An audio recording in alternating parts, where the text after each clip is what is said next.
Je continue ma tournée des forts. Je fais le tour de la paroisse Saint-Georges, le quartier Saint-Georges. Et, checkez ça, c'est pas pire, hein? Pas pire, pas tout. Mais non, je viens d'aller visiter le fort Sainte-Catherine, qui était complètement à l'extrémité nord, proche de la baie Tobacco, qu'on a vu tantôt. C'est un des plus connus, un des plus gros et un des plus beaux, après le Royal, la base royale qu'on a visité en début de semaine.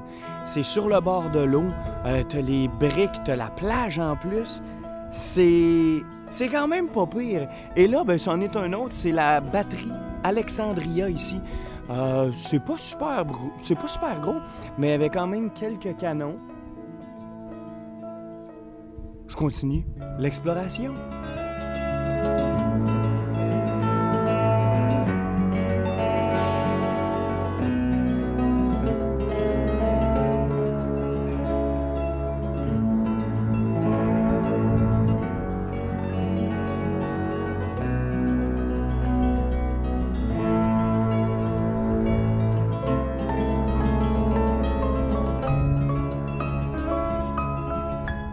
Bien positionné sur la pointe nord de l'île, l'endroit est vraiment stratégique pour y installer un fort militaire. C'est pour ça que dès 1612, un premier fort en bois était construit et 2 ans plus tard, on commençait la construction d'un fort en pierre qui allait plusieurs fois être reconstruit et amélioré. Ce qu'on découvre aujourd'hui, ben, ça date de la fin du 19e siècle. Et c'est quand même assez spectaculaire pareil. Ça nous permet de retourner un peu dans le passé pour un court moment.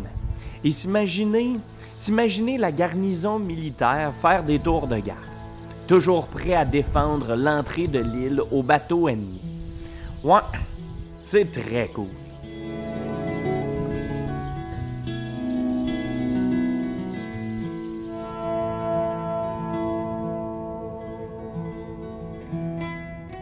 Ouais, ben là, on continue notre marche. On fait une boucle et on doit retourner à la petite ville de Saint-Georges tranquillement, pas vite. J'en profite pour m'arrêter sur le bord de l'eau, m'installer sur une roche, visiter d'autres petites fortifications. Puis, ben, je fais juste apprécier le moment. Salut, là!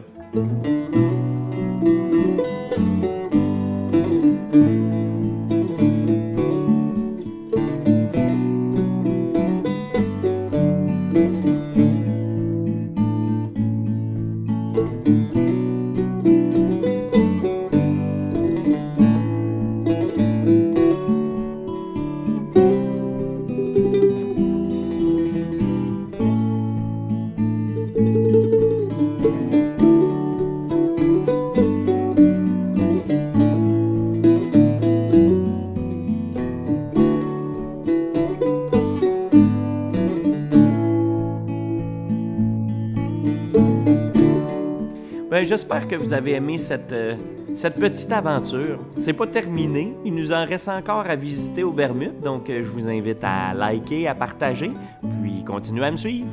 Salut là!